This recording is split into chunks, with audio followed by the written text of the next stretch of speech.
Naisumpa si Ate Hilda ng isang manliligaw niya na kanyang pinaasa at sinakta ng sobra. Nandun ako at nasaksihan ang maluhaluhang lalaki na iyon na ang pangalan ay Esteban. May kaba akong nararamdaman. Hindi iyon lingid kay Ate Cora na isa rin sa nakarinig. Napatingin kaming pareho sa nakangisi na si Ate Hilda na hindi man lang nakaramdam ng kahit konting pangamba sa sinabi ng binata. Ate!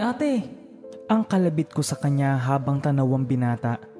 Minsan pang tinapunan ng tingin ng buong paligid ng bahay.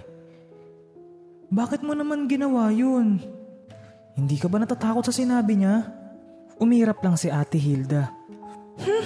Sa mukhang demonyong lalaking yun, tanga lang maniniwala sa sinasabi niya. Napailing lang si Ate Cora. Tigilan niya ako, kapal niya manligaw eh, tignan mo naman itsura niya. Sus! Sabay talikod sa amin ni Ate Cora. Dumaan ang gabi, nagsimulang umungol ng malakas si Ate Hilda. Pawisan at papaling-paling sa kanyang higaan. Napabangon ito, habol ang kanyang hininga. Diyos ko, ano ba yung bagay na yun na napanaginipan ko? Natigilan siya sa gitna ng dilim ng gabi. May kung anong gumagalaw sa tabi niya. Isang kabayo na ginagamit sa pamalansya. Kinilibutan siya ng sobra. Bakit gumagalaw? Anong ginagawa niyan dito sa tabi ng kama ko? Napabalikwas siya. Di niya sinasadyang naaninagan ang bintana na bukas. Biglang lumitaw ang malabong muka ng binata na si Esteban. Nakangisi at duguan ng muka. Nang hilakbot ng sobra ang dalaga at nagsisigaw sa sobrang takot. Ate! Anong nangyari sa'yo? Sabay sampal. Naramdaman niya ang sampal na iyon. Napabangon siya, pawis na pawis at habol ang hininga. Mabilis ang tibok ng puso niya at napahawak siya sa akin. Trina, si Esteban. Humahagulgul ito ng sobra, parang nababaliw. Anong nangyari sa'yo, ate? Pumunta rin si Ate Cora nung oras na yon. Anong nangyari sa kanya? Tumayo ako at bumulong. Tinutukoy niya si Esteban. Di ko nga rin gaano maintindihan. May kung ano nga rin akong naaaninagan na bagay kanina kaso nawala pagpasok ko dito. Iniisip ko na namamalikmata lang ako noon. Umiiyak pa rin si Ate Hilda. Wag niyo akong iwanan dalawa. Dito lang kayo, pakiusap. Sige ate, babantayan ka namin ni Ate Cora. Ipanatag mo na ang sarili mo. Unting-unting nahimasmasan ang dalaga. Salamat. Huwag niyo akong iiwan Oo ate, huwag ka nang matakot. At mga ilang saglit pa, pumikit at nakatulog na nga si Ate Hilda. Sa labas ng dilim, nagbabadya ang tila anino na kanina pang nagmamasid. Mamog na ng mga oras na iyon.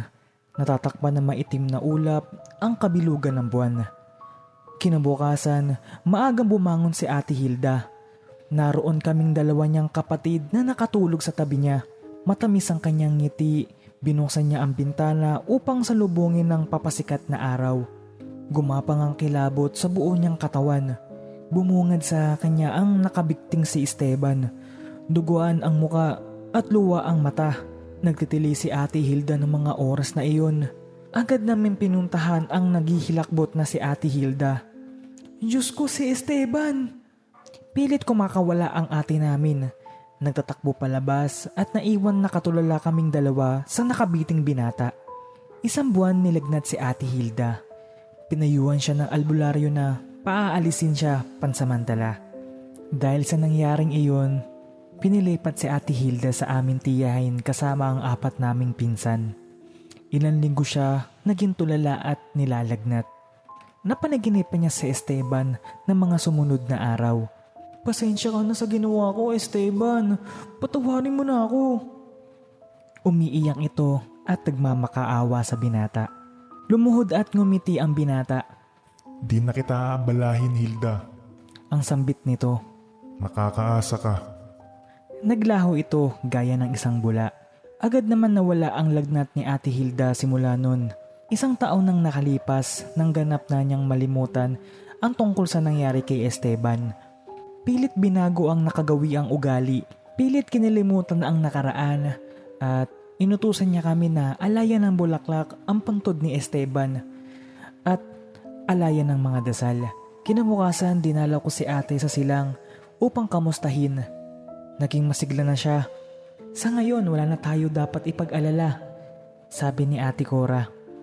Ngumiti ako ng ubod ng tamis. O siya, uwi na tayo bukas sa Cavite. Ate, maiwan mo na ako dito ng ilang araw. Total, sa susunod na linggo ay uuwi na si Ate Hilda. Tumingin si Ate Cora at nagbigay ng isang matipid na ngiti. O siya, kung yan ang gusto mo, mauuna muna ako bukas at mapaghandaan ang pagbabalik ni ate sa bahay. Napatingin kami pareho kay Ate Hilda na kausap ni Natia at Inang. Masaya siya at puno ng sigla. Isang kabilugan ng buwan, ang aming tiyahin ay lumuwas ng Maynila upang bumili ng gulay na ititinda sa palengke. Ate Hilda, maglaro tayo ng taguan. Ako na ang taya. Magtago na kayo ni na Insan Elena, sabi ni Roy. Sige. Sige lang ang sagot ng dalaga. Matapos magbilang ng pinsan naming si Roy ng 3.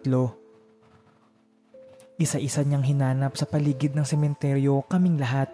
Maliban kay Ate Hilda na hindi namin mahagilap.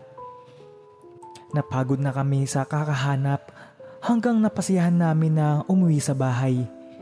Nakarinig kami ng ungol, humahagikik at minsan ay parang halinghing ng kabayo. Nagulat kami at kinilabutan. Ate Hilda! Ang sigaw naming magpipinsan. Diyos ko, ano nangyari sa'yo? Umihip ang malakas na hangin. Malamig na nakakakilabot, tumagos sa aming laman. Nakadaga ng kabayo na ginagamit sa pamlansya sa likod niya. Tulungan niyo ako! Ayaw niyang umalis sa likod ko! Iba't ibang tinig ang naririnig ng boses ng dalaga. Naghilakbot kaming magpipinsan. Tulungan natin si Ate Hilda! Sinubukan namin iangat ang kabayo ngunit nakadagan lang ito kay Ate Hilda. Nangilabot kami magpipinsan ng mag-ibang anyo si Ate Hilda. Mukha ni Esteban na tumatawa habang humahalinghing na parang kabayo ang nakadagan sa kanya. Nagtatakbo kami palabas sa takot. Naiwan si Ate Hilda. Lubayan mo na ako! Ang daing nito. Nagtitili sa hilakbot si Ate Hilda. Isang nakakapangilabot na halakhak ang bumasag sa dilim ng gabi. Matapos ang mahaba-habang katahimikan na wala ang impit ng daing. Kinabukasan, walang buhay namin nadatnan si Ate Hilda. Ang kabayong gamit sa pamlansya ay pinagbili. Di ko lang alam kung kanino. Malamang isa sa inyo ay nagmamay-ari nito. Marahil nandyan sa bahay nyo. Kung may misteryong maaaring mangyari, walang nakakaalam.